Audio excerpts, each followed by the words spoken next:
Hello, this is Angela with Parker's Permaculture. Welcome back to Hausfrau Friday. This is a segment where I talk every Friday about how sustainable living is done within the domestic sphere and amongst members of a household. Now, I feel like today is a little bit of a special Hausfrau Friday. As I'm filming this, it is the end of basically the most perfect last day of summer ever. It was in the mid-70s, gorgeous sunshine, this kind of like that crisp fall feeling in the air, but still just absolutely lovely out. Could not have asked for a more beautiful way to end the summer season. When you are watching this tomorrow, it will be September 22nd, the first day of autumn. And I thought, because that day is special to me, not just because it's the first day of fall, but also because it would have been my mother's 79th birthday today when you're watching this, tomorrow for me. So today I want to talk about wisdom from my mother that I didn't understand as a child, but now, like, I get it, Mom, I get it. So these are things that my mom said a lot when I was a kid and tried to stress how important they were. And some of them like didn't make sense to me, or even if she didn't try to stress how important they were in terms of her direct communication with me, like, Angela, remember to do this. I could sense in her, she would talk about these things more often, and they would like confuse me, and I just didn't understand because I wasn't an adult filling the same role that she was filling. But now that I have been doing that job for more than 20 years, I totally understand. So let's start with number one. Number one, brush your hair outdoors. My mom would not let any of us brush our hair in the house. I had hair that was almost to my waist all the way through high school. Occasionally I had short bobs, but usually it was very, very long. My mom had long hair, and we were not allowed to brush our hair in the house. And I thought that was a wild rule. Like, why do I have to brush my hair outside? I am the parent of 4 kids, and there have been periods where all 4 of my children have had very long hair. Currently, 2 of them have long hair and 2 have shorter hair.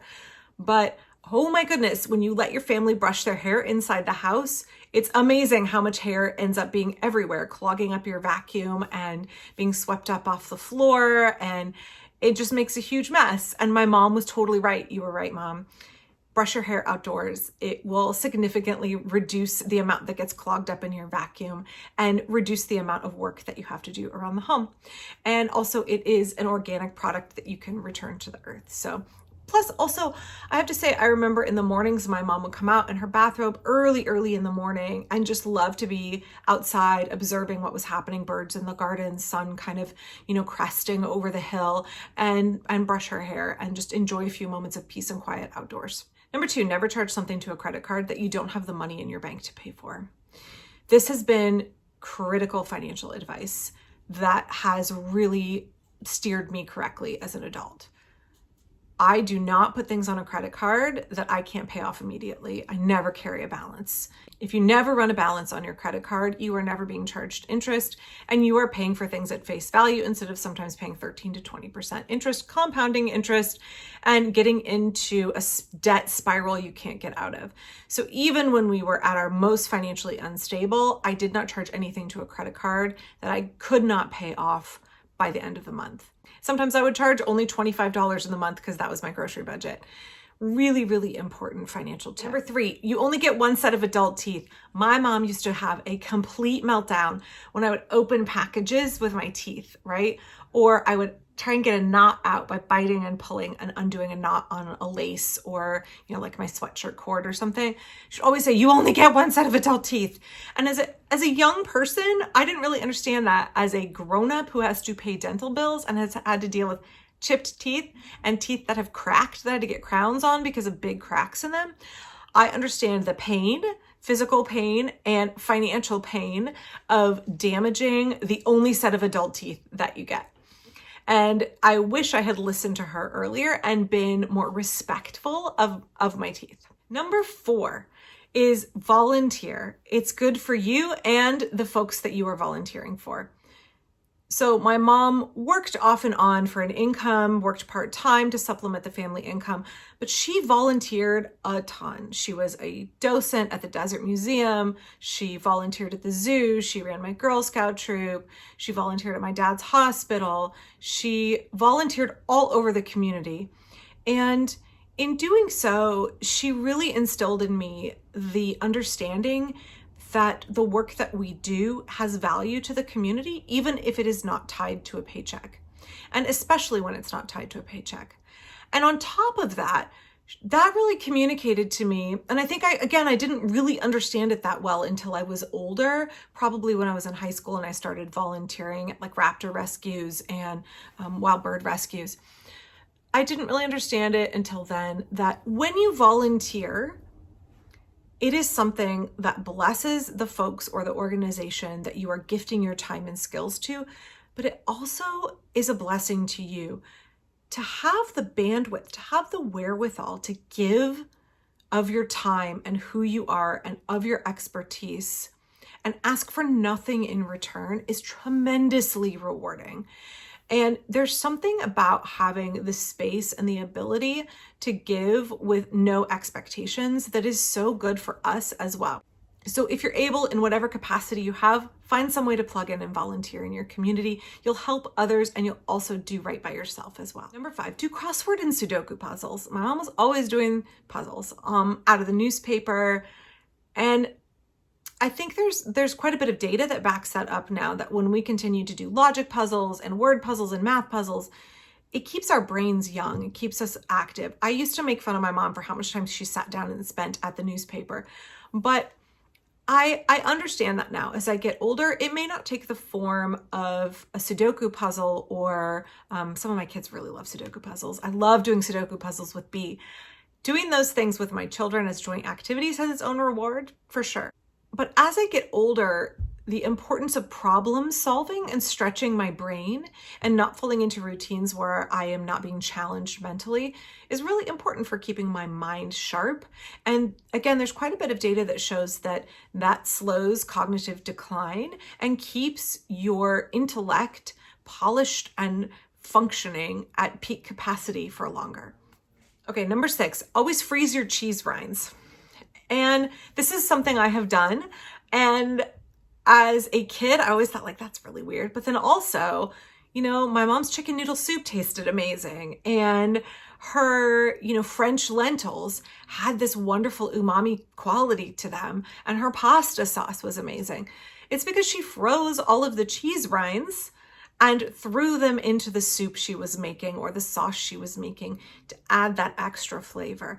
So something that otherwise would go in the compost, I am able to actually use to enhance my dishes. It's extremely frugal, it's free, it's making all of my dishes level up one step, and I am using a waste product as a resource. So that was great advice, Mom. I have a Ziploc bag in my freezer, and when we finish some, Parmesan or some other kind of hard cheese, I always take the rind and I pop it in that bag in the freezer. And then when I go to make a pot of pasta sauce or I go to make chicken stock, I throw that rind in there. Okay, the next one is avoid synthetic clothing. My mom was always really big into wearing natural fiber clothing, cotton, silk, wool, for reasons that I didn't understand as an 80s kid who wanted to wear spandex, neon spandex. And, then in the 90s, I wanted to wear polar fleece. My mom was always really into natural fibers.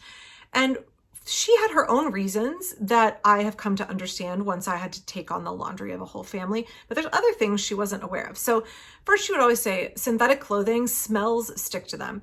And I think Christine Vika has a video on that. I'm going to link to it up here about why synthetic clothing can be smelly. Synthetic clothing doesn't breathe. We spent a significant portion of my childhood after we moved back from Germany in Arizona and then in San Antonio. And so, when you're in somewhere, a climate that's really hot, you want clothing that's light and breathable and airy. And my mom would always say, stick to natural fibers. Now we know, my mom was ahead of her time. Now we know how much synthetic fibers shed tiny bits of microplastic that we are ingesting, that we are breathing in, that are being put out into the environment every time we wear and launder them, and what a real problem that is. So my mom's word of wisdom to always wear natural fiber clothing benefits not only the comfort that you are experiencing while you're wearing them, it not only benefits your own personal body because you're not being exposed to microplastics, it benefits the environment. Okay, so 2 more words of wisdom from my mother. This next one actually isn't something she ever said to me, but it is something that I observed through my childhood and we all figured out as a family. When I was young, starting maybe age 7 or so, my mom started always wanting to have a big glass, like tall tumbler full of ice, and she would chew ice all day long. And then at dinner, she would have a big iced tea. It was my job to set the table before dinner and get everybody their drinks. And my dad would have water with no ice because he didn't like ice in it. I would have a glass of milk. It was the 80s, so I think I had 0.5% milk, which I used to call blue water. And my brother would have water with ice, and my mom would have iced tea with lemon, but most of the glass had to be ice. So not only all throughout the day was she just like crunching ice, at dinner, it would drive me crazy because she would crunch ice. And you know what we learned from that? This went on for like a couple of years, and it was just such a vivid childhood memory. And then one day she stopped eating ice altogether, and she never went back to it. And it wasn't until several years later that I asked her, like, remember when you used to eat ice? Like, what happened there? And she said, oh, I was really anemic. And she didn't know it at the time. It took her dentist saying it because she was actually wearing her teeth from crunching ice all of the time and caused, I think, a stress fracture in her tooth, if I remember correctly. Her dentist said, if you have an almost involuntary drive to eat ice, you may be severely anemic. And he was right. She went to the doctor, got tested, got her iron deficiency anemia corrected, and she never ate ice again. So if you are somebody who finds that you're always chewing on ice all the time, I would encourage you to have your iron levels checked. Last bit of wisdom from my mom, Sandra, who was a homemaker for 56 years. Sensible shoes are worth the fashion cost. Now, my mom was gorgeous. She was fashionable. She sewed a lot of her own clothes.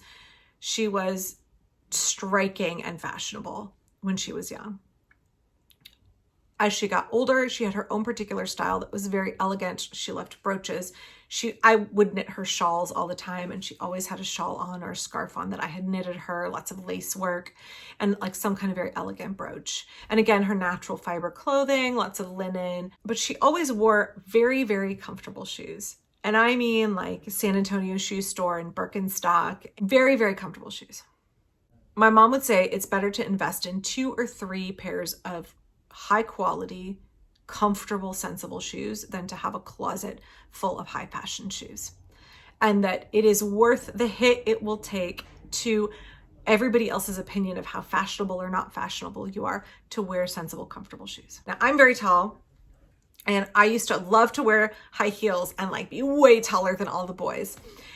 And I was like, oh my God, why would I wear these like clunky sandals or these flat shoes without a heel? In the 90s, it was like these big chunky heels that were really in. And I didn't understand it. But of course, I would come home from school at the end of the day and my feet really hurt. And as I got older, I pretty much wear Birkenstocks, and I have a pair of like Danner boots. But let me tell you, if you want to save your feet and you want to save your lower back and your hips, wear good, comfortable, sensible shoes. It is absolutely worth investing in a good pair of shoes. I have Birkenstocks that have lasted me 20 years. I just get them resold and recorked every now and again. So sustainable. You can have a cobbler repair them, and very comfortable. I've broken both my ankles, one foot quite badly, and I have a lot of nerve damage. And there is no way you could get me into a pair of pinchy, uncomfortable, cheap shoes, no matter how gorgeous they are and how great they make my calves look. I think it's wonderful advice. You will have so much more stamina and ability to stand on your feet, and your dogs won't be barking at the end of the day if you go for sensible shoes instead of fashionable ones, and you just decide to let go of what people think about the way that your feet and your calves look in your shoes. So I hope that those words of wisdom from my mother were helpful for you all. I am glad to be able to honor her memory on her birthday, and I hope that you are enjoying whatever level of domesticity you are able to pursue in your home and in your community. Please don't forget to click like and subscribe, and I will be back with a regular permaculture video next time. Thanks.